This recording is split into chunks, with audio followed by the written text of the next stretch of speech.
Hello, my dear listeners. Before we begin today's story, I'd like to send a special hug to 3 listeners who are always leaving kind comments here. Nancy Palomo from Paris, Joan Groark from Ireland, and Cathay from Gettysburg, Pennsylvania, USA. It's such a joy to have you here with us. And what about you? Where are you listening from? Let me know in the comments. I love seeing how far our stories are reaching. And who knows? Maybe your name will be featured in the next video too. Now then, let's begin today's story. The office was invisible by design. No brass plaques, no street-level windows. Just a discreet door on the 3rd floor of an unremarkable building, marked only with the number 312. Inside, Helena Adams sat across from a woman who radiated wealth like perfume, expensive and impossible to ignore. Evelyn Kingsley wore her worry like couture. Designer suit, flawless makeup, hands that trembled just slightly as she placed a photograph on the desk between them. "This is my son, Julian." Helena studied the image. Dark brown hair, dark brown eyes that held something guarded. Handsome in a way that suggested he didn't care whether anyone noticed. Standing alone at what looked like a corporate event, surrounded by people but utterly separate. "He's 35 years old," Evelyn continued, her voice catching. "And he's alone, always alone. He works 18-hour days, 7 days a week. He hasn't brought anyone home for dinner in years. He hasn't smiled, really smiled, in longer than I can remember." Helena kept her expression neutral, professional. This was her job after all. Compatibility Connections specialized in a service most people didn't know existed. They didn't just match couples. They created connections where none existed, manufactured chemistry, engineered love, or at least the appearance of it. "Mrs. Kingsley," Helena said carefully, "what exactly are you hoping I can do?" The older woman's eyes filled with tears she refused to let fall. "I want my son to remember what it feels like to want something besides work. I want him to open his heart again, even if it's just a crack. I'm not asking you to marry him, Miss Adams. I'm asking you to show him that he can still feel." Helena should have said no, should have explained that this particular request crossed too many lines. But there was something in Evelyn's desperation that resonated in a place Helena tried hard to keep locked. She knew what it was like to be alone, to build walls so high that no one could scale them, to forget what it felt like to let someone in. "Tell me about him," Helena said instead. Evelyn's relief was palpable. She leaned forward, pulling out a folder thick with information. "He's brilliant, built his tech company from nothing. He's generous, though he hides it, donates anonymously to causes he believes in. He loves classical music, though he hasn't been to a concert in years. He runs every morning at 6, drinks his coffee black, reads philosophy before bed." Helena took notes. Detailed notes. This was the part she was good at. The research, the analysis, building a profile like a detective hunting a suspect.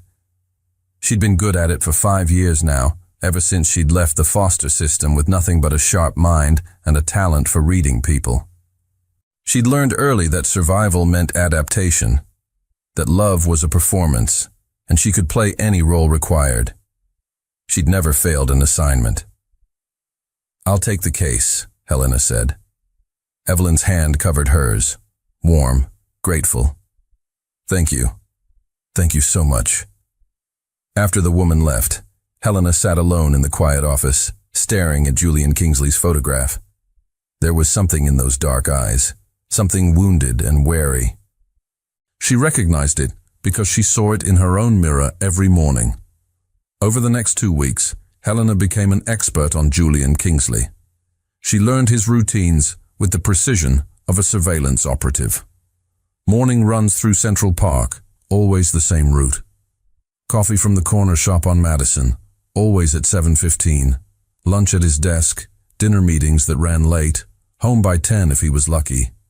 She studied his company's history, read every interview he'd ever given, watched footage of his presentations, noting the way he commanded a room without seeming to try, learned that he valued intelligence over beauty, substance over style, honesty above all else.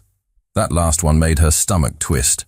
She researched his interests: classical composers, Dostoevsky and Camus, wine from small Italian vineyards, art galleries on rainy Sundays. By the end of week 2, she knew Julian Kingsley better than most people knew their closest friends. Now came the hard part, making it look like fate. Helena stood outside the coffee shop on Madison Avenue at 7:12 on a Monday morning. She wore simple jeans and a cream sweater, her blonde hair pulled back in a casual ponytail. Natural makeup, no designer labels, nothing that screamed effort. She'd learned that men like Julian noticed women who didn't try too hard, women who seemed comfortable in their own skin. At 7:14, she walked into the shop, ordered a black coffee, no sugar, pulled out a worn copy of The Brothers Karamazov, and sat at a table near the window. At 7:15 exactly, Julian Kingsley walked through the door. Helena didn't look up, didn't acknowledge him, just turned a page and took a sip of her coffee, perfectly absorbed in her book.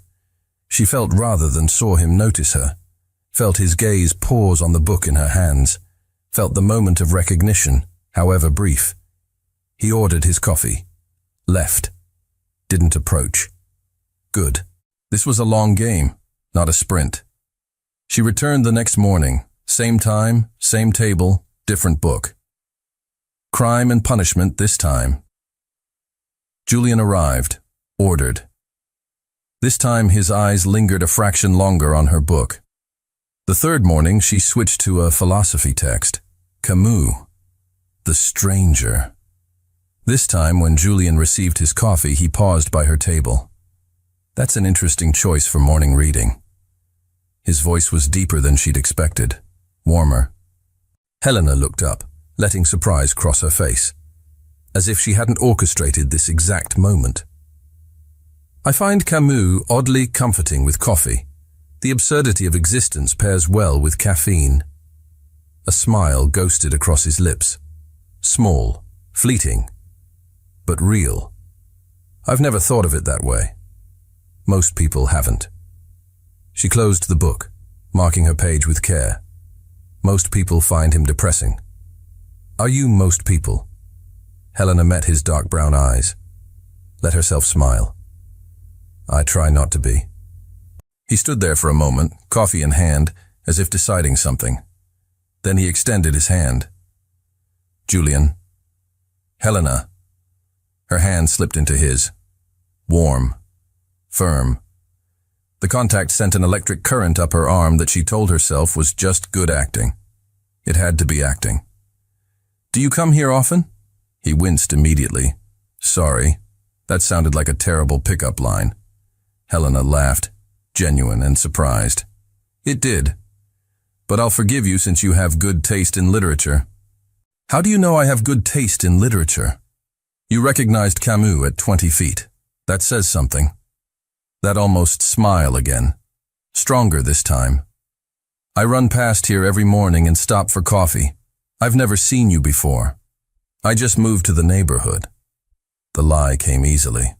She'd been practicing it for 2 weeks. Fresh start and all that. Something flickered in his eyes. Understanding, maybe. Fresh starts are underrated. Or overrated, depending on your perspective. Julian tilted his head, studying her with an intensity that made her skin prickle. You're interesting, Helena. You say that like it's a surprise. It is. He glanced at his watch, hesitated. I have to get to work, but maybe I'll see you tomorrow. Maybe. She picked up her book again. If the universe is feeling generous. He left, and Helena let out a breath she hadn't realized she'd been holding. Stage 1. Complete. Contact established. Interest sparked. The hook set. Now came the careful work of reeling him in without letting him feel the line. But as she sat there, coffee cooling in her hand, she couldn't shake the memory of his almost smile, or the way it had made something in her chest feel dangerously close to hope. 3 weeks of careful orchestration followed. Helena became a fixture in Julian's world without ever seeming to try. She showed up at the coffee shop 4 mornings a week. Never 5, never predictable. Always absorbed in a book he'd likely appreciate, always leaving before he could suggest they sit together. She wanted him curious, interested, chasing. On Friday of week 1, she, accidentally, ended up at the same art gallery he visited, stood before a Rothko painting for 20 minutes, genuinely moved by the layered colors, when she felt his presence behind her. "You see it too." His voice was quiet, reverent. "See what?" Helena didn't turn around. The violence beneath the beauty. The way he makes chaos look like peace. She glanced at him then, found him staring at the painting with an expression of such raw longing that something in her chest cracked. "Is that what you see? Violence? Isn't that what we all are underneath?" Julian's dark eyes met hers. Chaos pretending to be order? Helena should have had a clever response, something flirty and light. Instead, she found herself saying, "Maybe some of us are order pretending to be chaos. Maybe the violence is in the pretending." He studied her face like she was a painting he couldn't quite decipher. "That's a lonely way to live." "You say that like you don't know exactly what I mean." His jaw tightened. For a moment she thought she'd pushed too far. Then that almost smile appeared. "Would you like to get coffee? Real coffee? Not the corner shop version?" This was it. The first real invitation. The moment where casual became intentional. "I'd like that," Helena said. They went to a small cafe 3 blocks away, sat across from each other in a corner booth. And for 2 hours, Helena played her role perfectly. She mirrored his body language, laughed at his dry humor, asked questions that made him feel heard, seen, understood. She revealed carefully curated truths about herself. The foster system, yes, but framed as something that made her strong rather than broken. Her work at the consulting firm, vague enough to avoid suspicion. Her love of literature and art and all the things she'd researched he valued. She was perfect, and Julian was falling for it. She could see it in the way his shoulders relaxed as they talked, the way his smiles came easier, the way he looked at her like she was water and he'd been dying of thirst. But something strange was happening. She was enjoying this. Not the conquest, not the successful execution of her plan, but him. The way his eyes lit up when he talked about a new algorithm his team had cracked. The way he listened, really listened when she spoke. The way he was brilliant and lonely and trying so hard not to show it. "I should go," Julian said reluctantly as the cafe began to close. "But I'd like to see you again, if you're interested." Helena hesitated just long enough to seem genuine. "I'm interested." He smiled, a real smile this time, full and unguarded. "Friday? Dinner?" "Friday," she agreed. He walked her to her subway stop, stood there awkwardly, hands in his pockets, like a teenager on a first date. "I'm not very good at this," he admitted. "It's been a while." "Good at what?" "Dating. Connecting. Any of it." Helena reached out, touched his arm lightly. "You're doing fine, Julian." He looked at her hand on his arm like it was something precious, something fragile. "Good night, Helena." "Good night." She descended into the subway, and only when she was alone in the crowd did she let herself acknowledge the truth. This was getting complicated. The weeks that followed blurred together in a series of carefully planned, spontaneous encounters. Helena engineered their meeting at his favorite wine bar, made sure to be reading his favorite poet when he arrived. Wore amber, the scent his research suggested he found most appealing on women. Laughed at his jokes and challenged his opinions, and made him work just hard enough to keep him interested. She was a master craftsman, and Julian Kingsley was her finest work. But with each conversation, each shared meal, each moment of genuine connection, Helena felt the walls she'd built around herself beginning to crack. Julian was nothing like she'd expected. She'd prepared herself for a spoiled rich man, arrogant and entitled. Instead, she found someone who donated anonymously to children's charities, who remembered the names of servers and doormen, who worked himself to exhaustion not for greed, but because he genuinely believed his technology could help people. He was kind, genuinely, deeply kind, and so heartbreakingly lonely. They'd been seeing each other for 6 weeks when he finally told her about his company. Not bragging, not trying to impress. Just sharing a part of his life over dinner at a quiet Italian restaurant she'd learned was his favorite. "It's not just about profit," he said, gesturing with his wine glass. "The software we're developing could revolutionize how rural communities access medical care. Telemedicine that actually works. That actually helps people who can't get to a hospital." Helena watched him, this man who pretended not to care about anything, pour passion into describing technology that would save lives. "That's beautiful, Julian." He looked embarrassed. "It's just business." "No." She leaned forward, caught his hand. "It's not. You're trying to make the world better. That's not just business." His fingers tightened around hers. "Most people don't see it that way. Most people are idiots." He laughed, actually laughed. The sound was rich and surprised and utterly genuine. "You're something else, Helena Adams." "Is that a good thing?" "It's the best thing." His thumb traced circles on the back of her hand. "I haven't felt this way in a very long time."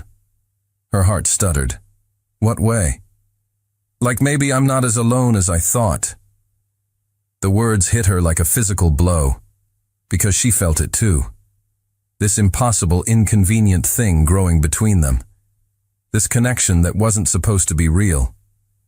"Julian," she started, but he leaned forward, his eyes searching hers. "Can I tell you something? Something I don't talk about?" "Of course." He was quiet for a long moment. When he spoke, his voice was raw. 10 years ago, I was in love. Really, truly in love. Her name was Sarah. We were going to get married." Helena's chest tightened. This wasn't in the research. This was something deeper. Something real. "What happened?" she asked softly. "Car accident."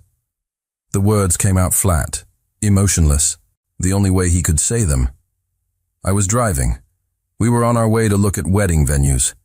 A drunk driver ran a red light. I survived. She didn't." Helena's hand covered his. "Julian, I'm so sorry. I couldn't save her." His voice cracked. "She was right there and I couldn't do anything. And then she was gone. It wasn't your fault, wasn't it?" He pulled his hand away. "I was driving. I should have seen the other car. Should have done something. Should have—" "Stop." Helena moved to his side of the booth, took his face in her hands. "It wasn't your fault. Grief doesn't require blame, Julian. It just requires time." He stared at her, eyes bright with unshed tears. "How do you know that?" "Because I've spent my whole life blaming myself for things I couldn't control, for being abandoned, for ending up in foster care, for never being chosen." The truth spilled out before she could stop it. But eventually, I had to accept that some things just are. Some pain doesn't have a purpose. It just is. Julian's hands came up to cover hers. "You were chosen, Helena. I choose you." And then he kissed her. It was soft, tentative, achingly sweet. And in that moment, with his lips on hers and his pain tangling with her own, Helena felt something inside her shatter. This wasn't part of the plan. This was real. When they pulled apart, Julian rested his forehead against hers. "I haven't let anyone in since Sarah. I tried a few times, but all I found were women who saw dollar signs instead of a person. Women who wanted what I had, not who I was." His words were knives, each one cutting deeper. "But you," he continued, his voice a whisper. "You see me, the real me.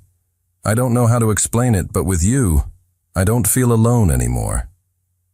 Helena closed her eyes. Let guilt wash over her like ice water, because he was wrong. She didn't see him. She saw what she'd been paid to see. She'd orchestrated every moment, every connection, every feeling he thought was spontaneous. She was exactly like the women he'd described. Worse even, because at least they'd been honest about their motives. "Helena?" His voice pulled her back. "Are you okay?" She opened her eyes, found him watching her with such tenderness that it physically hurt. "I'm fine, just overwhelmed." "Good overwhelmed or bad overwhelmed?" "I'm not sure yet." He smiled, kissed her forehead. "That's honest. I like that about you. You're always honest." The words were acid on her skin. They left the restaurant hand in hand. Julian walked her home, his arm around her waist like she was something precious. At her door, he kissed her again. Deeper this time, more certain. "I'll call you tomorrow," he murmured against her lips. "I'd like that." She watched him walk away, his hands in his pockets, his shoulders straighter than she'd ever seen them. Inside her apartment, Helena collapsed against the door. What had she done? She'd set out to make a lonely man fall in love. Mission accomplished. He was falling, maybe had already fallen, but so had she. And when he found out the truth, when not if, because secrets like this never stayed buried, it would destroy him. It would destroy them both. Helena pulled out her phone, stared at Evelyn Kingsley's number. She should call. Should explain that this had gone too far. Should return the money and walk away before anyone got hurt. But her finger hovered over the screen, unable to press call. Because walking away meant never seeing Julian again, never hearing his laugh, never feeling his arms around her, never being the person he thought she was, the person she desperately wanted to be. She set the phone down, pressed her hands to her face. Tomorrow. She'd figure it out tomorrow. Tonight she'd let herself pretend just a little longer that this was real, that she was the woman Julian Kingsley thought he'd chosen. That love, for once in her carefully constructed life, wasn't just another performance. 2 months became 3, and Helena found herself drowning in the beautiful lie she'd created. Julian introduced her to his life piece by Careful Peace, his favorite bookstore where he spent Saturday afternoons, the small jazz club where he went to think, the rooftop garden where he ran when Central Park felt too crowded. Each place he shared felt like a gift, like trust.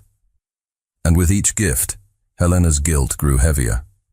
They fell into a rhythm that felt dangerously close to real. Morning texts that made her smile before she was fully awake. Lunch breaks stolen between meetings. Dinners that stretched into evenings, evenings that stretched into nights. He was careful with her, respectful, never pushed for more than she was ready to give. And somehow, that made it worse, because it would be easier if he were the arrogant billionaire she'd expected. Easier to lie to someone who deserved it. But Julian deserved better than her. "My grandmother wants to meet you," he said one evening, his voice casual but his eyes uncertain. They were in his apartment, a penthouse that somehow managed to feel more like a home than a showpiece. Books everywhere, plants that someone actually watered, furniture that invited you to sit rather than just look. Helena's heart kicked against her ribs. "Your grandmother?" "Rose. She's 93 and terrifying in the best way." His smile was soft. "She raised me after my father died, taught me everything important. Meeting family." This was a line she'd never crossed in an assignment, a line she shouldn't cross now. "Julian, I don't know if that's... She already knows about you." He took her hand.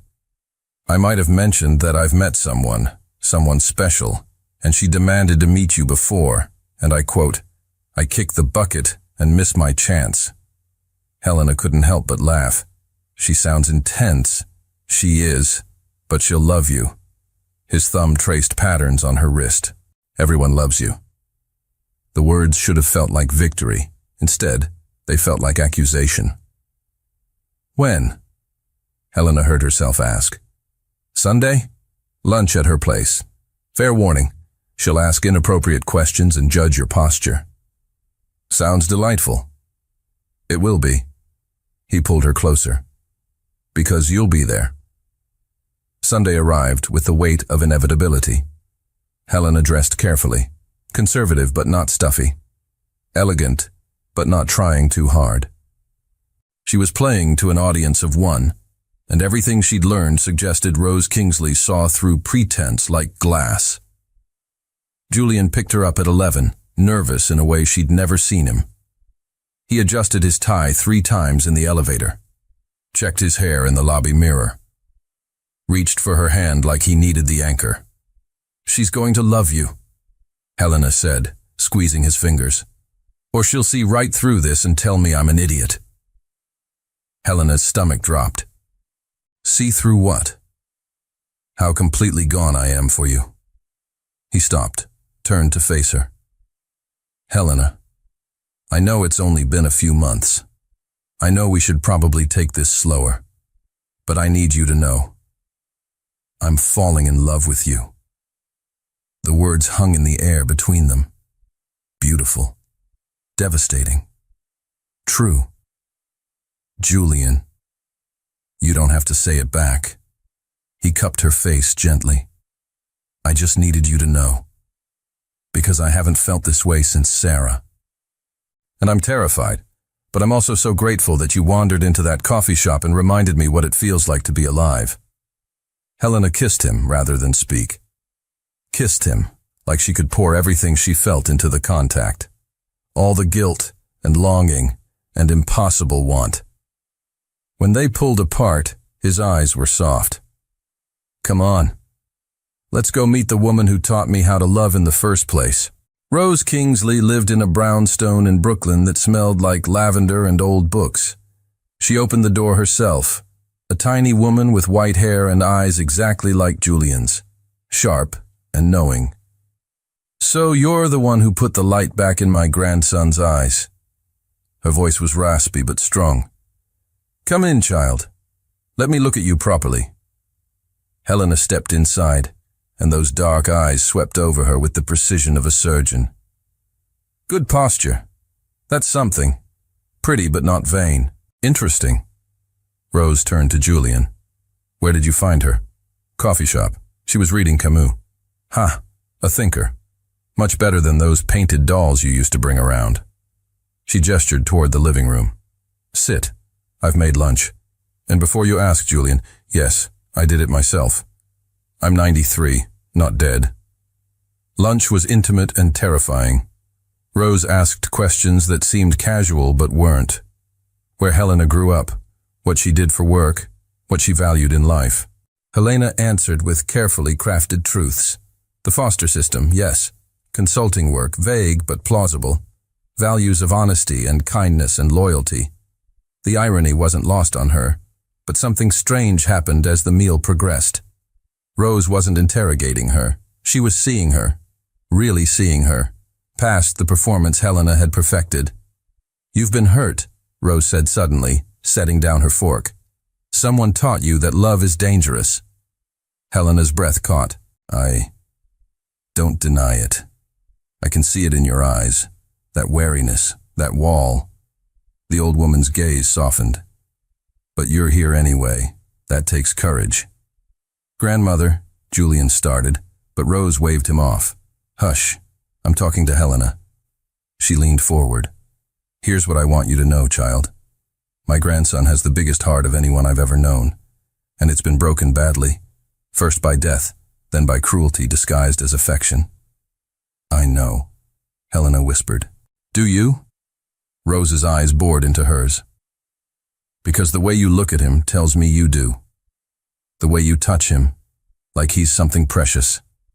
The way you listen when he speaks, like his words matter." She reached across the table, covered Helena's hand with her own. "You love him." It wasn't a question. Helena felt tears prick her eyes. "Yes." "Then don't waste it. Don't let fear make you stupid." Rose squeezed her hand. "I've lived 93 years. And I'll tell you the secret to life. Love is terrifying and messy, and often hurts like hell. But it's also the only thing that makes any of this worthwhile." After lunch, Julian walked Helena through Rose's garden, while his grandmother napped. The September air was crisp, leaves just beginning to turn. "She likes you," Julian said, pulling Helena against his side. "I can tell." "How?" "She didn't interrogate you about your intentions or warn me about moving too fast. That's her version of a blessing." Helena rested her head on his shoulder. "She's remarkable." "She is." He was quiet for a moment. "After Sarah died, Rose was the one who kept me human, who made sure I didn't disappear completely into work, who reminded me that pain doesn't last forever." "Did she know Sarah?" "She loved her, which made it worse in a way.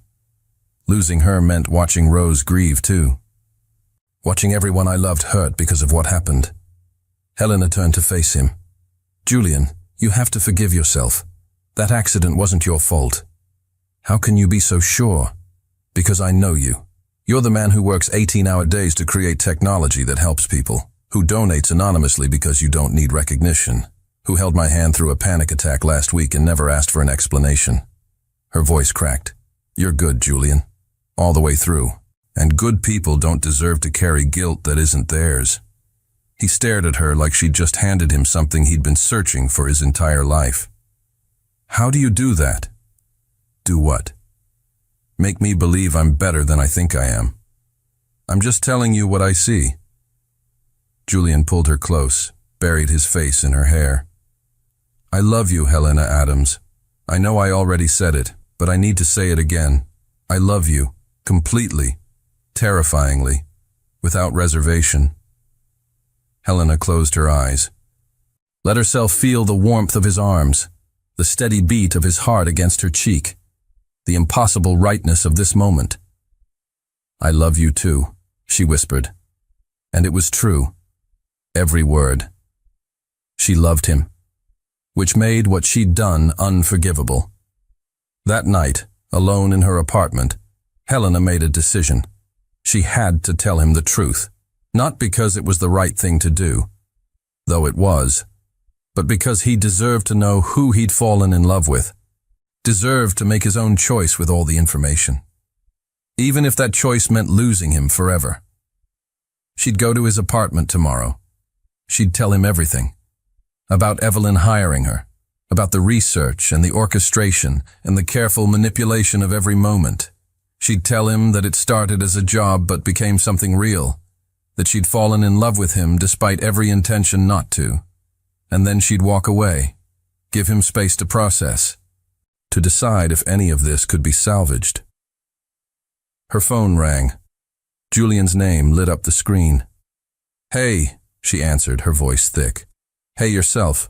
I know it's late, but I couldn't sleep without hearing your voice." Helena's chest ached. "Julian, Rose called after you left. She wanted me to know that she thinks you're the best thing that's ever happened to me. Her exact words were, 'Don't be an idiot. Marry that girl before someone with sense steals her.'" Helena laughed despite the tears now streaming down her face. "She's very direct." "She is. But she's also never wrong." He paused. "Helena, I know this is fast. I know we're still figuring things out. But I need you to know, you're it for me. I don't know how I got this lucky finding you in that coffee shop, but I'm not letting you go. Julian, there's something I need to tell you. Tomorrow, whatever it is, tell me tomorrow. Right now, I just want to fall asleep thinking about how lucky I am." Helena closed her eyes. "Okay, tomorrow. Good night, love." "Good night." She hung up and stared at the phone in her hand. Tomorrow, she'd tell him everything. Tomorrow, she'd break both their hearts. But tonight, just for tonight, she'd let herself believe the beautiful lie just a little longer. Helena woke Tuesday morning with the weight of confession pressing against her chest like a stone. Today. She would tell him today. She dressed in jeans and a simple sweater. No armor, no performance. Just herself, stripped of all the careful construction. The subway ride to Julian's penthouse felt like traveling to her own execution. She'd rehearsed the words 1,000 times. "Julian, I need to tell you something. Julian, this started as something else. Julian, I was hired by your mother. None of them felt adequate. By the time she reached his building, her hands were shaking. The doorman recognized her now, smiled warmly. "Good morning, Miss Adams. Mr. Kingsley expecting you?" "I'm surprising him," Helena said. The truth and a lie in the same breath. "He's home. 23rd floor." The elevator ride took forever, and no time at all. Her reflection in the mirrored walls showed a woman pale with fear, eyes too bright, throat working against tears that wanted to fall. She knocked on Julian's door. Once. Twice. No answer. Helena frowned. His car was in the garage. The doorman said he was home. She tried the handle. It opened, unlocked.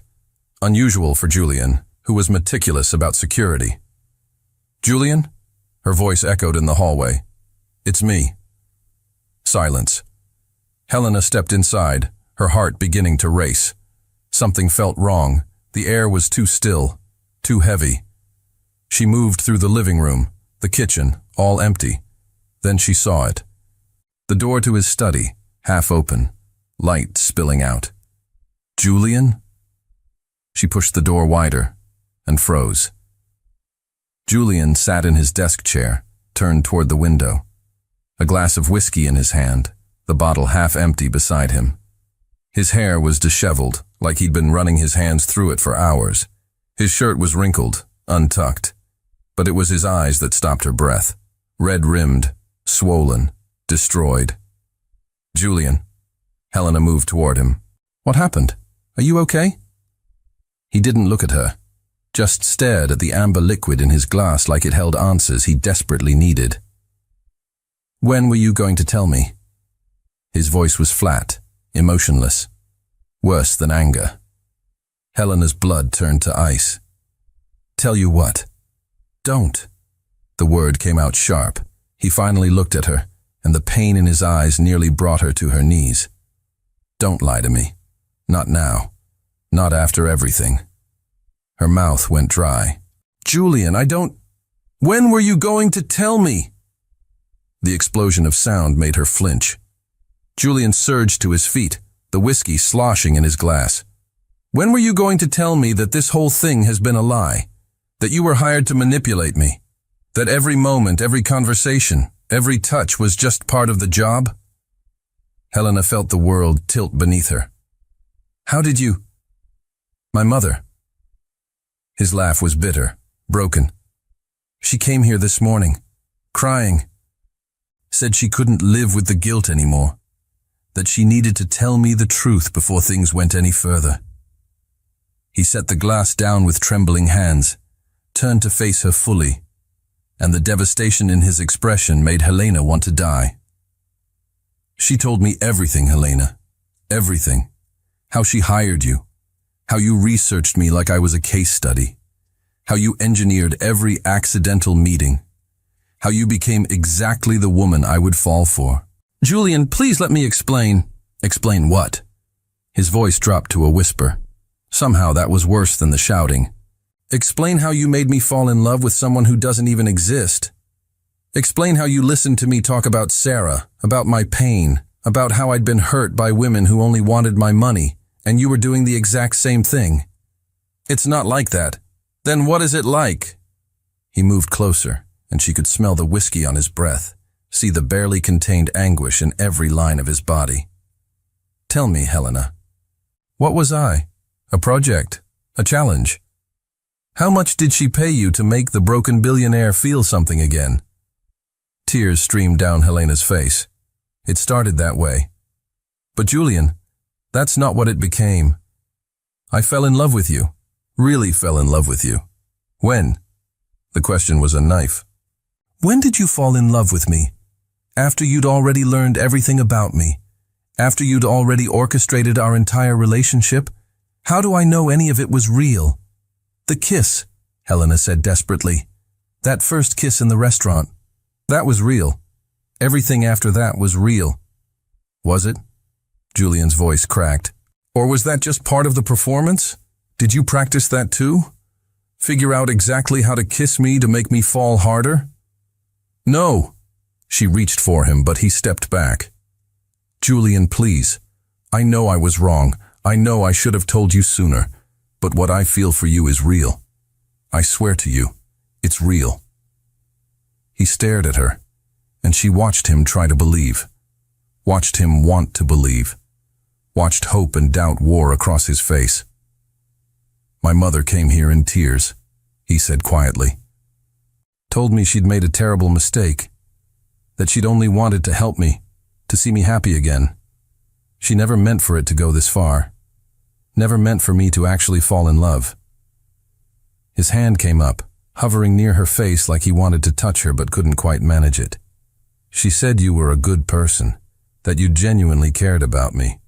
But Helena, how can I believe that? How can I trust anything about this? Because I'm here. Helena grabbed his hand, pressed it to her cheek. I came here this morning to tell you the truth, to confess everything, because I couldn't live with the lie anymore. Convenient timing. But his thumb stroked her cheek, betraying him. My mother tells me first, and suddenly you were planning to confess? I was. I swear I was. Last night on the phone I tried to tell you, but you said tomorrow and I... Her voice broke. Julian, I'm so sorry. I'm so sorry. He closed his eyes. The woman I fell in love with, did she ever exist? She exists. Helena's voice was raw. She's me, the real me. Everything I told you about my past, about foster care, about feeling alone, that was all true. The only lie was how we met. The only lie? He pulled his hand away. Helena, you constructed our entire relationship. You became exactly who I would love. How is that only anything? Because the person I became is who I really am. The words tore out of her. You want to know the truth? Fine. Here it is. I've spent my whole life playing roles, being what people needed me to be, because that's how you survive when no one ever chose you for yourself. She was crying harder now, but she didn't care. But with you, I stopped playing. I stopped performing, because you saw me, the real me, and you loved her anyway. And that terrified me more than any lie I've ever told. Julian's jaw worked. She could see him struggling, wanting to believe her, wanting to forgive. I love you, Helena whispered. I love you so much it hurts, and I know I don't deserve your forgiveness. I know I broke something precious, but please believe that what we have is real. For a moment, just a moment, she thought he might reach for her, might pull her close and tell her they'd figure it out. Instead, he turned away. Get out. His voice was dead, empty. Julian, get out, Helena. He moved to the window, his back to her. I can't look at you right now. I can't hear your voice. I can't think straight with you here. Please don't do this. Let me stay. Let me explain. There's nothing to explain. He finally looked at her, and the coldness in his eyes made her stagger. You were hired to make me fall in love. Congratulations. You succeeded. Now leave. Helena took a step toward him. Julian, I love you. Don't. The word was a roar. Don't you dare say that to me. Get out of my apartment.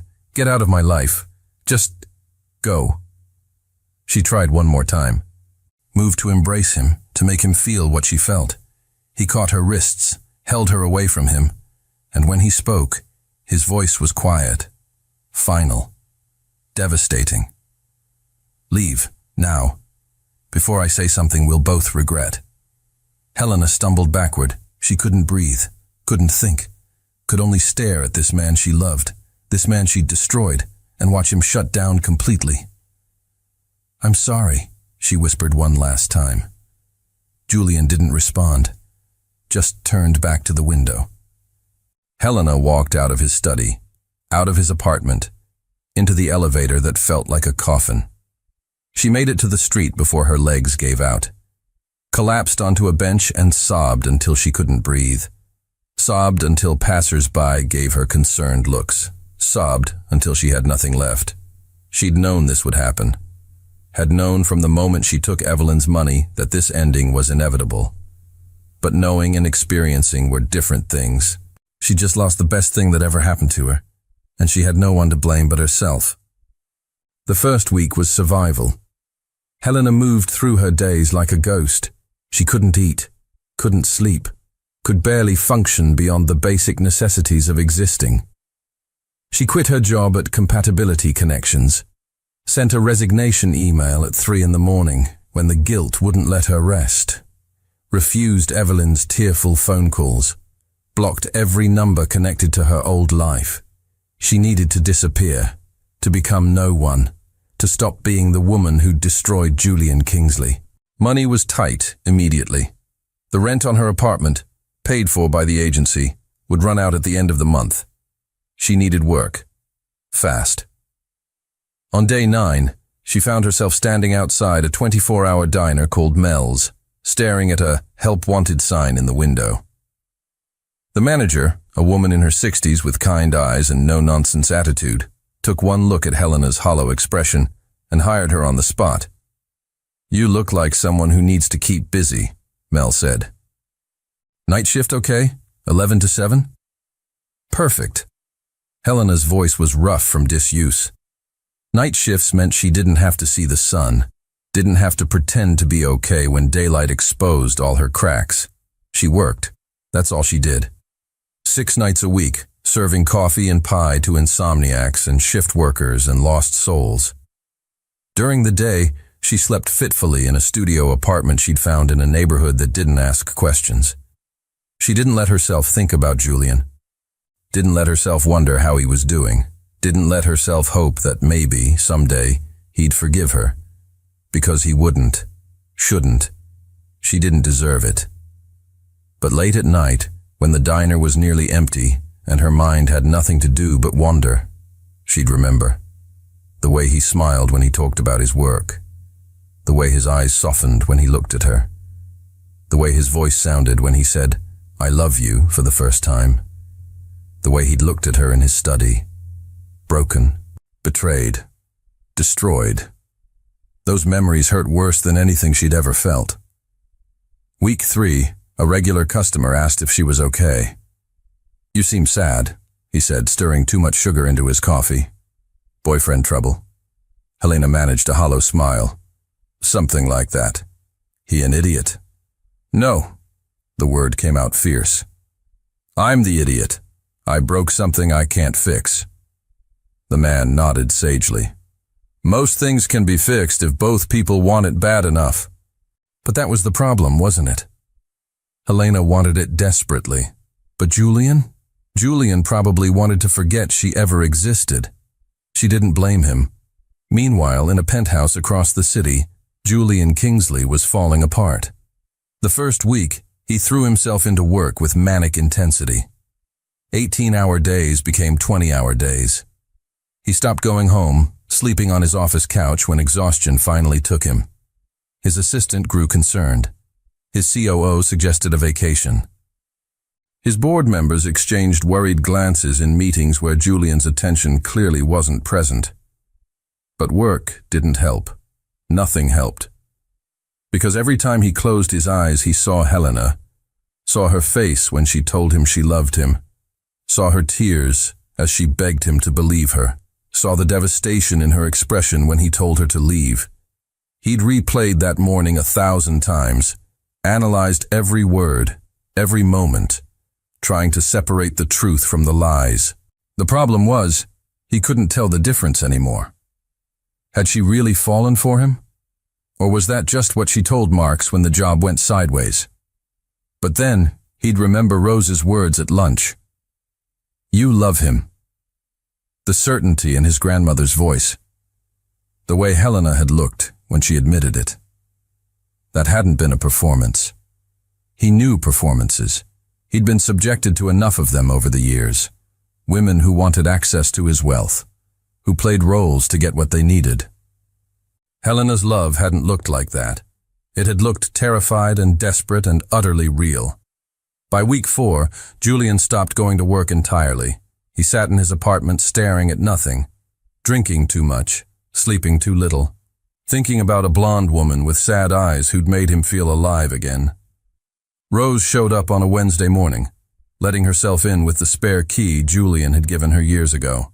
She took one look at him, unshaven, still in pajamas at noon, surrounded by empty takeout containers, and shook her head. "You look like death warmed over," she announced. "Good to see you too, grandmother." "Don't get smart with me." Rose moved through the apartment, opening curtains with military efficiency. "You're being an idiot." "I'm heartbroken. There's a difference." "Is there?" She sat across from him, those dark eyes piercing. "Because from where I'm sitting, you're just being stubborn." Julian's jaw tightened.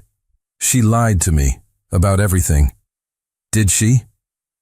Rose leaned forward. "Tell me, what did she lie about? Did she lie about loving literature? About being from foster care? About caring for you?" "She lied about how we met, about why she approached me, about the circumstances." Rose cut him off. "Not the feelings. Julian, that girl loves you. I saw it the moment you walked into my house. The way she looked at you? That wasn't an act. How do you know?" "Because I've been alive 93 years, and I know the difference between performance and truth." She reached across, gripped his hand.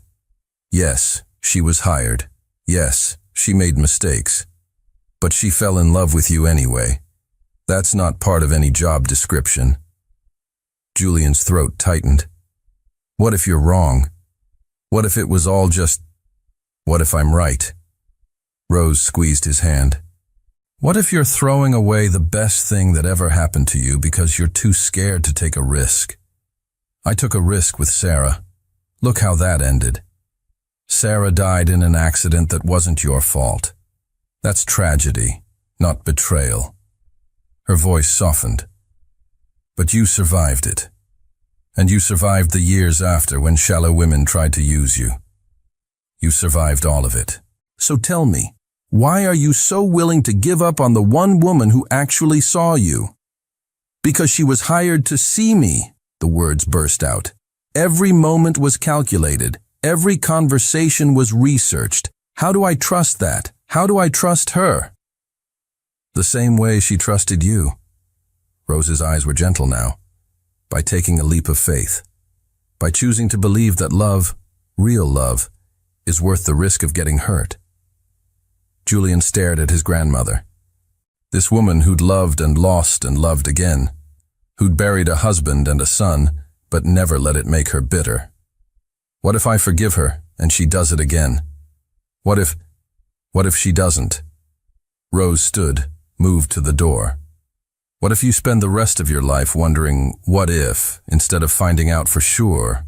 She paused in the doorway. "Your mother called me yesterday, crying, said she made a terrible mistake hiring that girl. But you want to know what I told her?" Julian waited. "I told her she gave you a gift. Because left to your own devices, you never would have let anyone in. You would have worked yourself into an early grave, alone and miserable. But Helena, she slipped past your defenses, made you remember what it feels like to be human." Rose's smile was sad. "So yes, the means were deceptive. But the end result? A man who laughs again, who looks forward to something besides spreadsheets, who loves and is loved in return. That's not something to throw away lightly." She left him with that. Left him sitting in his expensive apartment with too many thoughts and not enough answers. Julian spent the next 3 days thinking. About Helena. About Sarah. About all the ways love had hurt him and all the ways it had healed him. About the way Helena had cried when he told her to leave. The way her voice had broken when she said, "I love you." The way she'd looked at him in Rose's garden and said, "You're good, Julian." All the way through, like she believed it, like she saw something in him worth loving. On the 4th day, he made a decision. He showered, shaved, put on real clothes, got in his car and drove to the last address he had for Helena. The apartment building was modest, working class, nothing like the places they used to meet. He knocked on her door, no answer. He knocked again, waited, still nothing. A neighbor poked her head out. She doesn't live here anymore. Moved out 2 weeks ago. Didn't leave a forwarding address. Julian's heart sank. Did she say where she was going? Nope. Just packed up and left. Seemed in a hurry. Back in his car, Julian pulled out his phone, called his assistant. I need you to find someone for me. Helena Adams, last known address. He rattled it off. I need to know where she is now. Sir, I'm not sure that's... Please. The word came out raw. It's important. There was a pause. I'll do what I can. It took 3 days. 3 days of Julian pacing his apartment, second-guessing his decision, wondering if Helena even wanted to be found. Then his phone rang. Sir, I found her. She's working at a diner called Mel's, night shift, 11 to 7. Julian checked his watch, 10:30. Thank you. Send me the address. He drove across the city with his heart in his throat. What would he say? What if she refused to talk to him? What if Rose was wrong and it had all been an act? What if it wasn't? He parked outside Mel's at 11:45. Through the window, he could see her. Helena. His Helena. Blonde hair pulled back in a ponytail. Wearing a simple uniform. Pouring coffee for a table of truckers. She looked exhausted. Thinner. The light in her eyes dimmed. But she was there. Real. Alive. Julian sat in his car and watched her work. Watched her smile at customers with effort. Watched her move through the motions of a job that was clearly beneath her intelligence. Watched her and fell in love all over again. At 2 a.m, the diner emptied out. Only a handful of customers remained. Julian took a breath, got out of the car, walked to the door. The bell chimed as he entered. Helena looked up from wiping down the counter and froze. Their eyes met across the diner. Everything else faded. The fluorescent lights, the smell of coffee and grease, the late-night radio playing somewhere in the background. Just them, just this moment. Julian walked toward her, slowly, giving her time to run if she wanted to. She didn't move, just stared at him like he was a ghost, like she couldn't quite believe he was real. He stopped in front of her, close enough to see the dark circles under her eyes, close enough to see her hands trembling where they gripped the counter. Helena Adams. His voice came out rough, uncertain. We need to talk. For a long moment, Helena just stared. Julian. Here. Real. Standing in the harsh fluorescent light of Mel's diner at 2 a.m, looking like he'd driven across the city without stopping to think it through. How did you find me? Her voice came out barely above a whisper. Does it matter? I don't know. Does it? Julian's jaw tightened. Can we sit, please? Helena glanced around the diner. The few remaining customers were absorbed in their own worlds. Mel was in the kitchen, probably not paying attention. And Helena was so tired of running, so tired of pretending she was okay. Last booth, she gestured to the corner, the most private spot in the place. Give me a minute. She poured 2 coffees with shaking hands. Black for him. Too much sugar for her, because some habits were hard to break. Carried them to the booth where Julian sat, his hands folded on the table like he didn't know what else to do with them. Helena slid into the seat across from him, set the coffees down, and waited. You look tired, Julian said finally. So do you. I haven't been sleeping well. Neither have I. The conversation was stilted. Careful. Like they were strangers, instead of 2 people who'd loved each other with everything they had. Julian wrapped his hands around his coffee cup, stared at it like it held answers. I've been thinking, for weeks, about what happened, about what you said, about all of it. Helena's chest tightened. Julian, let me finish. His eyes met hers. Please, I need to say this or I never will.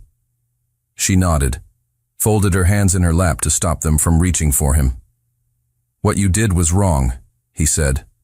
The words were knives, but his tone was gentle. Accepting my mother's money, researching me, orchestrating our meetings. All of it. It was manipulative and dishonest, and it hurt me worse than anything has hurt me since Sarah died. Helena felt tears prick her eyes but forced them back. "I know. But," Julian took a breath, "but I've been replaying everything in my head, every conversation, every moment, and I keep coming back to the same question." "What question?" "When did it stop being an act?" His voice was rough now, raw. "Because I don't think it was an act, Helena. Not all of it. Not the important parts." She stared at him. "What are you saying?" "I'm saying my grandmother came to see me. Called me an idiot for letting you go. Said that when we came to lunch, she could see how much you loved me. That it was written all over your face." Julian leaned forward. "I'm saying I've been a coward, pushing you away because I was scared of being hurt again.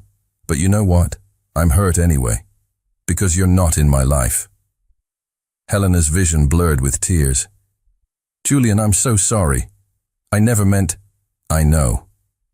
He reached across the table, stopped just short of touching her hand. "Helena, I need to ask you something, and I need you to be completely honest with me. Can you do that?" "Yes." The word came out choked. "When you came to my apartment that morning, when I told you to leave, you said you'd fallen in love with me, that it was real." His eyes searched hers. "Was it? Or was that something you tell people when the job goes wrong?" Helena let the tears fall now, didn't bother to wipe them away. "It was real. It is real. Julian, I've lied to so many people in my life. About who I am, what I want, how I feel. But what I feel for you, that's the most honest thing I've ever experienced." "When?" His voice was barely audible. "When did you fall for me?" "The first real kiss." She smiled through her tears. "In the restaurant. When you told me about Sarah. When you let me see your pain. That's when I knew I was in trouble. Because I wasn't playing a role anymore. I was just me. And you were just you. And everything got so complicated." Julian's hand finally moved, covered hers on the table. The touch sent electricity through her entire body. "I want to believe you," he said. "I want to so badly it scares me. But you don't know if you can trust me. I don't know if I can trust anyone anymore." His thumb traced circles on the back of her hand. "But here's the thing, Helena. I don't want to not trust you. I don't want to spend the rest of my life wondering what if. I don't want to be the kind of man who's too scared to take a chance on love because it might hurt." Helena's breath caught. "What are you saying?" "I'm saying I want to try." His grip on her hand tightened. "I want to start over. Not as the people we pretended to be, but as who we really are. I want to know the real Helena Adams, the woman who grew up in foster care and survived, the woman who works night shifts at a diner because she needed to disappear, the woman who fell in love with me despite every intention not to. And I want to know the real you," Helena whispered. "Not the CEO who has everything together, but the man who still grieves for Sarah, who's terrified of being hurt, who works too hard because he doesn't know how else to exist." Julian smiled. Small, tentative, but real. "We're a mess, aren't we? The biggest mess. So where do we start?" Helena thought about it. About all the lies and all the truths and everything tangled between them. About second chances and forgiveness and the terrifying possibility of hope. "We start with honesty," she said. "Complete, brutal honesty. No more performances. No more carefully constructed versions of ourselves. Just the truth, even when it's ugly. I can do that." Julian's eyes were steady on hers. "Can you?" "I want to." Her voice shook. "I'm scared, but I want to." "Good." He stood, still holding her hand. Then here's my first truth. I love you, Helena Adams. I loved the woman I thought you were, and I think I'll love the woman you actually are even more. But I need time. I need us to rebuild this from the ground up. Helena rose to meet him. How do we do that? We start with a date. His smile was wider now. A real one. Where we tell each other embarrassing stories and reveal our worst habits and figure out if we actually like each other when we're not trying to impress. I think I'd like that. When do you get off work? 7. Then I'll pick you up at 7. We'll get breakfast somewhere terrible, drink too much coffee, and start figuring out who we are when we're not pretending. Helena felt hope bloom in her chest. Fragile, uncertain, but undeniably there. What if we can't make this work? What if the real us doesn't fit? Then at least we'll know. Julian pulled her closer, not into a kiss, just into his space. But Helena, I don't think that's going to happen. Because the woman I fell in love with, she's still you. The circumstances were manufactured, but your heart wasn't. I believe that now. How can you be so sure? Because you're here. He gestured to the diner. Working night shifts at a job that's beneath you. Living in what I'm guessing is a terrible apartment. You didn't disappear to protect yourself, Helena. You disappeared because you thought it's what I needed. That's not the action of someone who was faking feelings. Helena buried her face in his chest, breathed in the scent of him. Let herself feel his arms around her, solid and real and here. I missed you, she whispered. So much. I missed you too. He pressed a kiss to the top of her head. And I'm sorry for how I reacted, for telling you to leave instead of listening, for making you carry all this alone. You had every right to be angry. Maybe. But I should have let you explain. Should have trusted that the woman I knew was in there somewhere beneath the fear. They stood there, holding each other in the fluorescent light of a 24-hour diner while the world moved on around them. Two broken people trying to figure out if their pieces could fit together. I should get back to work, Helena said eventually. Mel will have questions. And I should go home. Julian pulled back just enough to look at her. But I'll be here at 7. We'll have the worst diner breakfast in the city and start learning each other all over again. Promise. I promise. He kissed her forehead. Soft. Sweet. A beginning instead of an ending. At the door, he turned back. Helena, one more thing. Yeah? Thank you. For being brave enough to fall in love with me in the first place, even if it was complicated, even if it hurt. Thank you for taking that risk. She smiled through fresh tears. Thank you for taking a risk on me now. He left, and Helena watched through the window as he got in his car, watched him sit there for a moment, hands on the steering wheel, before finally driving away. Mel appeared at her elbow. Friend of yours? Something like that. Looked at you like you hung the moon. Helena smiled. He's giving me a second chance. I don't intend to waste it. Good. Mel squeezed her shoulder. Everyone deserves a second chance, especially people brave enough to ask for one.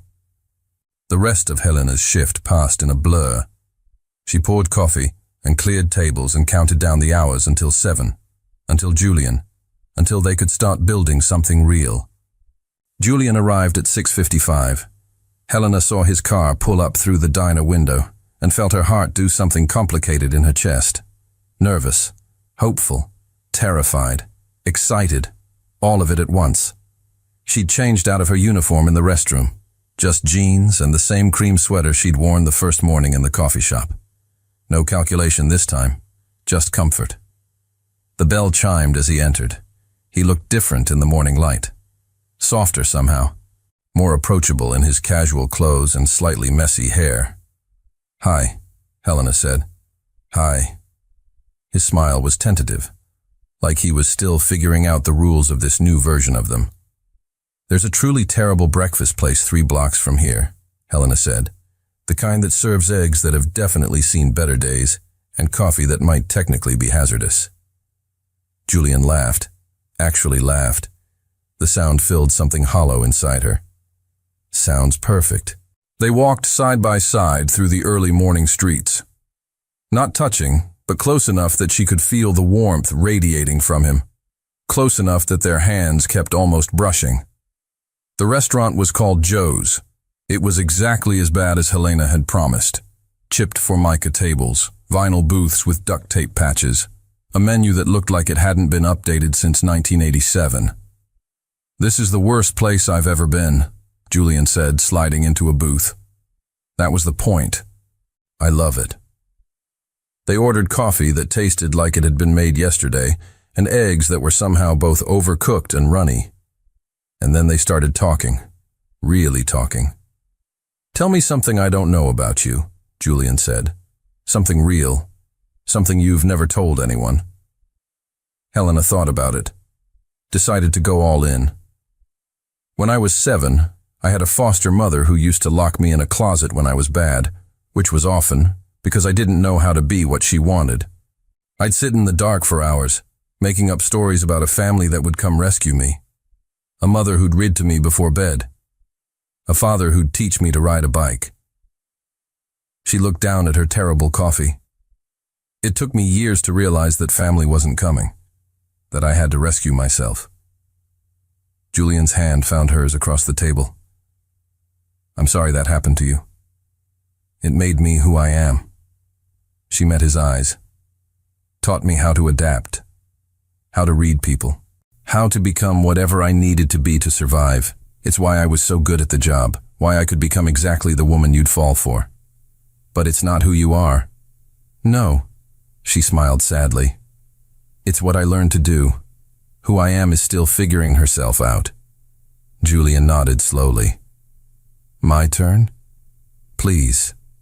He took a breath. "After Sarah died, I tried to kill myself." The words hung in the air like smoke. Heavy, suffocating, real. Helena's grip on his hand tightened. "Julian, it was 6 months after the accident. Everyone told me it would get better with time. But it didn't. It got worse. The guilt, the pain, the absolute certainty that I should have died instead of her." His voice was steady, but his eyes were haunted. "I had the pills, had a plan. Was going to do it on what would have been our wedding day. What stopped you?" "Rose." A ghost of a smile. "She showed up at my apartment. Somehow knew. Sat with me all night. Didn't try to talk me out of it, or tell me it would be okay. Just sat there and held my hand and refused to leave." He looked at Helena. "She saved my life that night, and I've been trying to make it mean something ever since." Helena felt tears slip down her cheeks. "Thank you for telling me. That's who I really am, Helena. A man who's been broken and put back together wrong, who works too hard because stopping means thinking, who's terrified of loving anyone because everyone I love either leaves or dies. That's not all you are." Helena moved to his side of the booth, took his face in her hands. "You're also the man who built a company that helps people, who's kind to strangers, who made me believe in love even when I thought I couldn't." Julian leaned into her touch. "We're both disasters, aren't we? The best kind of disasters." She kissed him softly. The kind that might actually make sense together. They stayed at Joe's for 3 hours, telling truths, sharing scars, learning each other without scripts or performance. Helena told him about the foster homes that didn't work out, about aging out of the system with nothing, about teaching herself to read people because it was the only skill she had. Julian told her about the pressure of being an only child, about building his company as a way to prove he deserved the privilege he was born into, about the women who'd tried to use him and how it had made him close off completely. And somewhere in the middle of all that honesty, something shifted. The careful distance between them dissolved. Their hands found each other naturally, their legs pressed together in the booth, their eyes met and held without fear. By the time they left Joe's, the sun was high and bright. The city was awake and bustling, and Helena felt lighter than she had in months. "What now?" she asked as they stood on the sidewalk. Julian pulled her close. "Now? Now we take it one day at a time. We keep being honest, keep figuring each other out, keep choosing this even when it's hard. What about your company, your life? All the things that don't include a failed con artist working night shifts?" He smiled. "First, you're not a failed anything. You're a woman who made mistakes and owned them. That takes strength." His thumb brushed her cheek. "Second, I don't care about any of that. I care about you, the real you. And if that means late-night breakfasts and learning to exist in your world instead of mine, then that's what I want. You say that now." "I mean it." His voice was firm. "Helena, I've spent 10 years building walls, working myself to death, existing instead of living. And then you crashed into my life and reminded me what it feels like to be human, to want something beyond the next project or the next deal." He kissed her forehead. "I don't want to go back to that life, not without you in it." "Even knowing how we started?" "Especially knowing how we started." Julian smiled. "Because it means you chose me too. Maybe not at first. Maybe not the way you were supposed to, but you chose me anyway, despite the job, despite the money, despite every reason not to." Helena felt something in her chest crack open, something that had been locked tight for 25 years. Hope. Real, terrifying, beautiful hope. "I love you," she whispered. "The real you, the broken, brilliant, too good for this world you." "I love you too." He pulled her into his arms. "The adaptable, strong, still figuring herself out you." They stood there on a busy sidewalk, holding each other like anchors in a storm. Two damaged people who'd found each other in the most complicated way possible. "So what's our story?" Helena asked. "When people ask how we met." Julian laughed. "The truth, I suppose, that you crashed into my life unexpectedly, that we fell for each other despite impossible circumstances, that we're still figuring it out but we're doing it together. I like that version. Me too." Over the following months, they rebuilt what they'd lost. Julian introduced Helena to his world slowly. Not the corporate world, that could wait, but his real world. The bookstore where he spent Saturday afternoons, the quiet park where he ran, the small jazz club where he went to think. Helena showed him her world too. The literacy programs she'd mentioned that first night, the volunteer work she did with foster kids, the art classes she took because drawing made her feel grounded.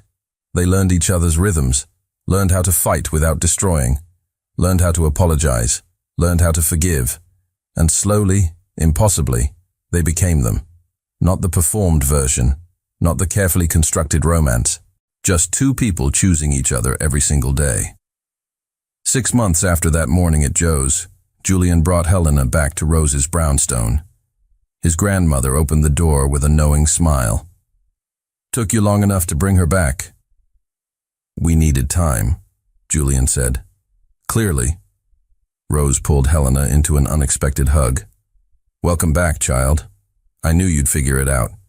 Over lunch, which Rose had definitely not made herself despite her protests, the old woman regaled them with stories from her own marriage, the fights, the makeups, the moments of doubt and the moments of absolute certainty.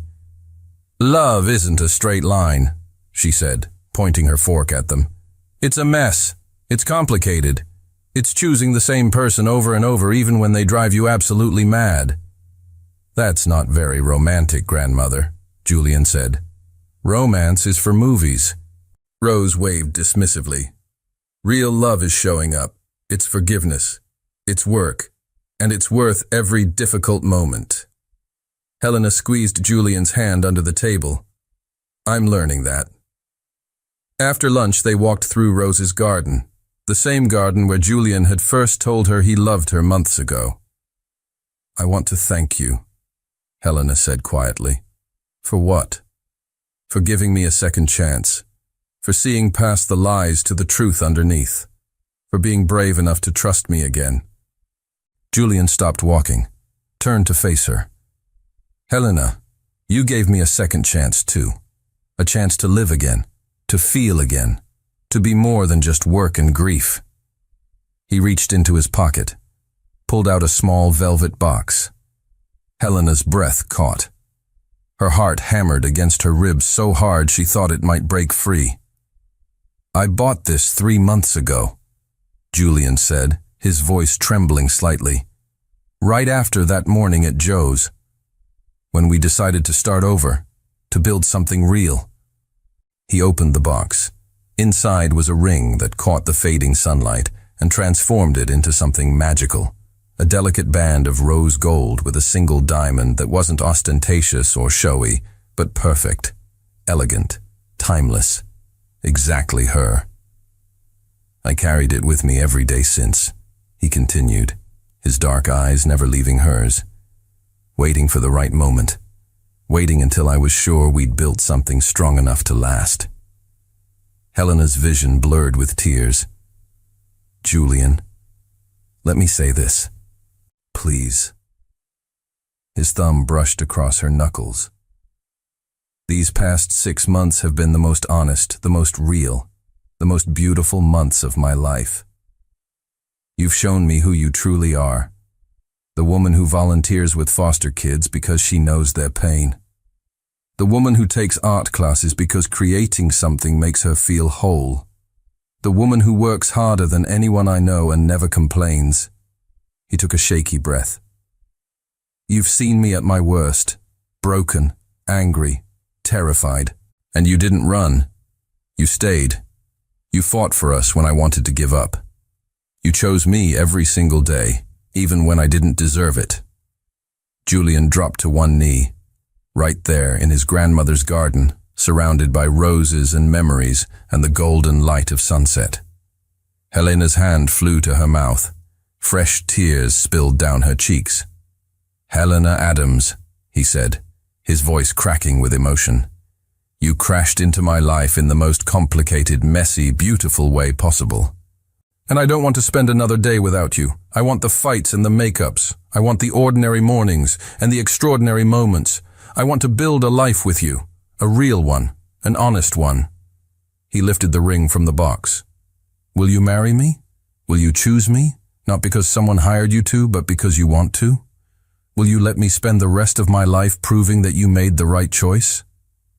For a moment, Helena couldn't speak, couldn't breathe, could only stare at this man who'd seen every part of her, even the broken pieces, and loved her anyway. Yes. The word came out as a sob. Yes, Julian. Yes. He slid the ring onto her finger. Left hand this time. 4th finger. Where it belonged. Then he stood and pulled her into his arms, lifting her off her feet as he kissed her. Deep, passionate, full of promise and hope and everything they'd fought so hard to build. When they finally broke apart, both laughing through tears, Helena held up her hand to watch the ring catch the light. It's perfect, she whispered. How did you know exactly what I'd want? Because I know you. Julian pressed his forehead to hers. The real you, not the version you thought you had to be, but the woman who reads poetry at midnight and cries at classical music and makes me believe in second chances. Helena cupped his face in her hands. I love you. So much it terrifies me. Good, he smiled. I love you too. Terrifyingly, completely, forever. They stood there as the sun painted the sky in shades of amber and rose. Two people who'd found each other in the most unlikely way. Who'd broken each other and healed each other and chosen each other despite every reason not to. So, Helena said, resting her head on his chest, listening to the steady rhythm of his heartbeat. I'm going to be Mrs. Kingsley. If you want to be. His arms tightened around her. Or you can keep your name, or we can hyphenate. I don't care what you're called, as long as you're mine. Ours, she corrected, as long as we're each other's. Even better. From the kitchen window, Rose Kingsley watched the scene unfold in her garden. She smiled, wiped a tear from her weathered cheek, and whispered to no one in particular, "About time, you stubborn fools." Their story hadn't started with honesty, but it would continue with it. And their future? Their future would be built on truth, on choice, on the kind of love that survives mistakes and grows stronger because of them. Helena looked at the ring on her finger one more time, not a symbol of deception or performance, but a symbol of everything real they'd created together. "Ready to tell your grandmother?" Julian asked. "Ready to tell the world," Helena replied. And hand in hand, engaged and entirely certain, they walked back toward the house where family waited, where their next chapter was about to begin, where their beautiful, complicated, perfectly imperfect love story would continue, one honest day at a time.